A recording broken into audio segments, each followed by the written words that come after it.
اس کے بعد ایسا ہوا کہ بنی امون کا بادشاہ ناحس مر گیا اور اس کا بیٹا اس کی جگہ سلطنت کرنے لگا۔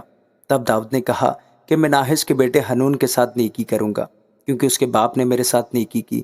بس داؤد نے قاصد بھیجے تاکہ اس کے باپ کے بارے میں اسے تسلی دیں۔ سو داؤد کے خادم بنی امون کے ملک میں حنون کے پاس آئے کہ اسے تسلی دیں، پر بنی امون کے امیروں نے حنون سے کہا، کیا تیرا خیال ہے کہ داؤد تیرے باپ کی عزت کرتا ہے جو اس نے تیرے پاس تسلی دینے والے بھیجے ہیں؟ کیا اس کے خادم تیرے ملک کا حال دریافت کرنے اور اسے تباہ کرنے اور بھید لینے کو نہیں آئے ہیں؟ تب حنون نے داؤد کے خادموں کو پکڑا اور ان کی داڑھی مونچھیں منڈوا کر ان کی آدھی پوشاک ان کے سرینوں تک کٹوا ڈالی اور ان کو روانہ کر دیا۔ تب بازوں نے جا کر داؤد کو بتایا کہ ان آدمیوں سے کیسا سلوک کیا گیا۔ سو اس نے ان کے استقبال کو لوگ بھیجے، اس لیے کہ وہ نہایت شرماتے تھے، اور بادشاہ نے کہا کہ جب تک تمہاری داڑیاں نہ بڑھ جائیں یریحو میں ٹھہرے رہو، اس کے بعد لوٹ آنا۔ جب بنی امون نے دیکھا کہ وہ داؤد کے حضور نفرت انگیز ہو گئے ہیں، تو حنون اور بنی امون نے مسوپتامیہ اور ارام ماکہ اور زوبا سے رتھوں اور سواروں کو کرایہ کرنے کے لیے 1000 قنطار چاندی بھیجی۔ سو انہوں نے 32,000 رتھوں اور ماکہ کے بادشاہ اور اس کے لوگوں کو اپنے لیے کرایہ کر لیا، جو آ کر میدبا کے سامنے خیمہ زن ہو گئے، اور بنی امون اپنے اپنے شہروں سے جمع ہوئے اور لڑنے کو آئے۔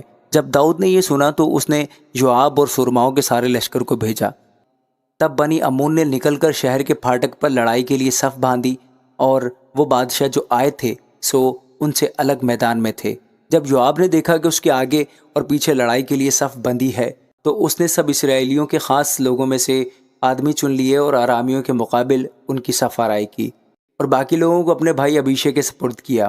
انہوں نے بنی امون کے سامنے اپنی صف باندھی، اور اس نے کہا کہ اگر آرامی مجھ پر غالب آئیں تو میری کمک کرنا، اور اگر بنی امون تجھ پر غالب آئیں تو میں تیری کمک کروں گا۔ سو ہمت باندھو اور آؤ، ہم اپنی قوم اپنے خدا کے شہروں کی خاطر مردانگی کریں، اور خداوند جو کچھ اسے بھلا معلوم ہو کرے۔ بس یوآب اپنے لوگوں سمیت آرامیوں سے لڑنے کو آگے بڑھا، اور وہ اس کے سامنے سے بھاگے۔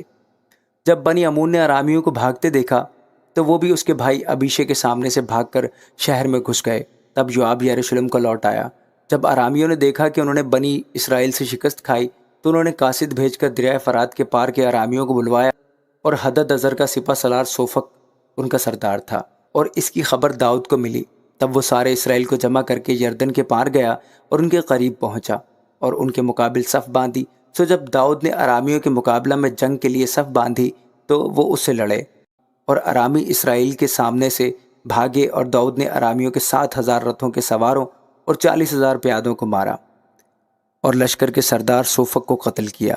جب ہدد کے ملازموں نے دیکھا کہ وہ اسرائیل سے ہار گئے تو وہ داؤد سے صلح کر کے اس کے مطیع ہو گئے، اور آرامی بنی امون کی کمک پر پھر کبھی راضی نہ ہوئے۔ آمین۔